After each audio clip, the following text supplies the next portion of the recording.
Un CSC et un nez cassé sont-elles les seules choses à retenir de cette Autriche-France qui s'est jouée hier soir à Düsseldorf? Personnellement, je ne crois pas. Salut ami footeux, j'espère que tu vas bien. Alors non, ce ne sont pas les seules choses à retenir de la soirée, bien évidemment. Il y a eu beaucoup de contre-performances côté français, mais je vais y revenir, mis à part Kanté et Rabiot qui ont été rayonnants en première période. Alors surtout N'Golo Kanté pendant tout ce match qui a été vraiment exceptionnel. Je crois que ceux qui doutaient encore de son retour en équipe de France, si c'était vraiment une bonne idée, je crois qu'ils sont rassurés. Il a été clairement le meilleur joueur du match hier soir, mais de loin en plus. Dire voilà, il a beau jouer en Arabie Saoudite, il est toujours aussi exceptionnel. C'est comme s'il était jamais parti. Offensivement, défensivement, c'est physiquement, il est incroyable. Voilà, souvent en position de dernier défenseur, il a récupéré des ballons à la place de ceux qui devraient normalement avoir cette fonction. Il était omniprésent devant la défense, il récupère un nombre incalculé de ballons. Franchement, N'Golo Kanté, c'est vraiment un des meilleurs joueurs du monde et on a de la chance de l'avoir en bleu. Voilà. Sinon, à part ça, Rabiot a été pas mal. Rabiot a été pas mal en première mi-temps. Je l'ai trouvé vraiment très très bon. Il m'a vraiment surpris. Moi qui suis pas un grand fan d'Adrien Rabiot, je l'ai trouvé vraiment satisfaisant hier soir. Voilà, il était lui aussi très présent.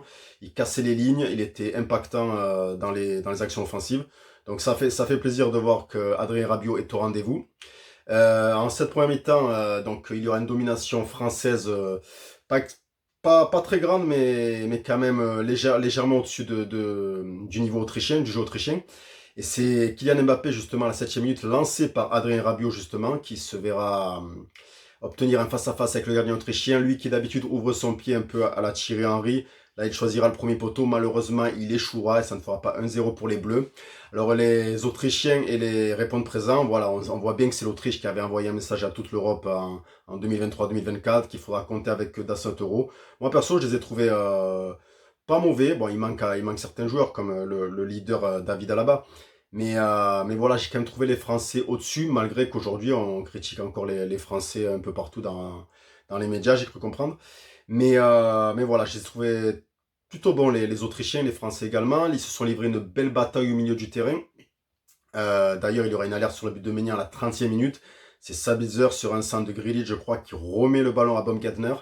Et Baumgartner échouera devant le portier français, Maignan qui fera un bel arrêt de la jambe droite et qui enverra ce ballon en corner. Alors dans cette première mi-temps, malgré une domination légèrement côté français, il y a eu beaucoup d'imprécisions, notamment sur certains joueurs. Alors moi, Koundé, j'ai entendu dire qu'il avait été bon, moi je ne l'ai pas trouvé sensationnel. Thuram, lui, ça a été tout le match qui m'a gonflé. Personnellement, il va pas au but, on dirait qu'il a pas confiance en lui, on dirait qu'il a peur, qu'il se chie dessus le gars. Donc je comprends pas, c'est pas le Thuram de l'Inter de Milan qu'on voit avec l'équipe de France et c'est souvent répétitif, donc je me demande comment on va faire quand Giroud ne sera plus là. Il va vraiment falloir trouver des attaquants, vivement que Kingsley Coman revienne et qu'il soit à 100%. Je pense qu'il jouera le prochain match, je l'espère en tout cas, parce que côté droit, c'est pas fantastique non plus. Ousmane Dembélé, alors lui c'est une imprécision à lui tout seul. Voilà, j'ai vraiment du mal. J'ai l'impression qu'il est parti pour faire le même tournoi que la Coupe du Monde 2022 où il avait été mauvais du premier au dernier match.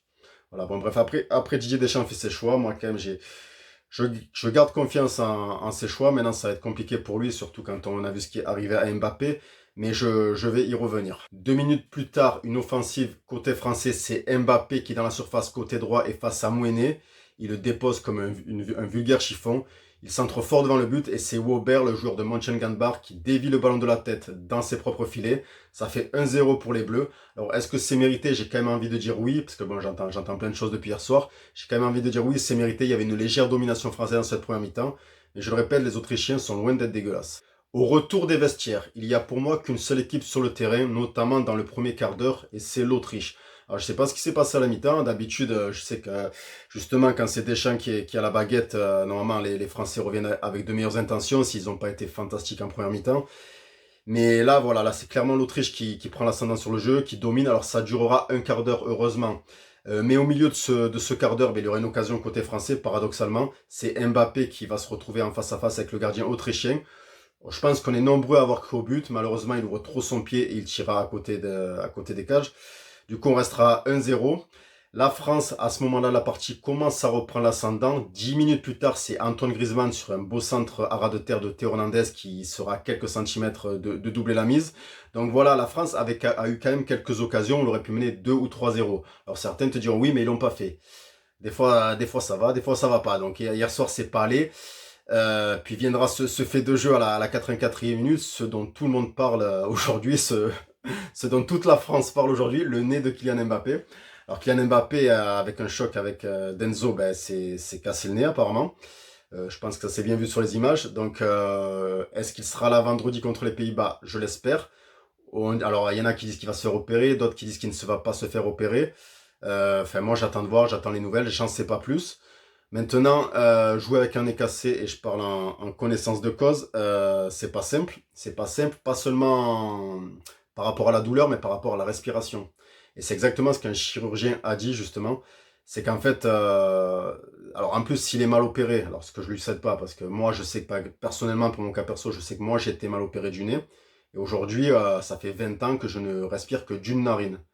Alors par exemple, si tu fais un peu de sport ou que tu vas courir ou quoi, moi qui fais quelques footings, quand tu vas courir et respirer que d'une seule narine quasiment, c'est pas évident. Et moi, je vis comme ça depuis plus de 20 ans. Donc, lui, sportif de haut niveau, l'accident, il est tout frais. Je pense que ça va être compliqué. Voilà, ça risque d'être un peu impactant sur ses performances. Alors, c'est pas ce que je lui souhaite. On sait qu'Mbappé est plein de miracles et qu'il pourra peut-être en créer d'autres. Maintenant, est-ce qu'il va jouer le prochain match et les suivants? Je l'espère en tout cas pour les Bleus parce on a vraiment besoin de lui quand on voit la prestation de notre équipe hier soir.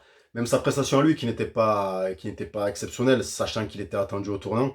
Mais voilà, je pense que ça va venir.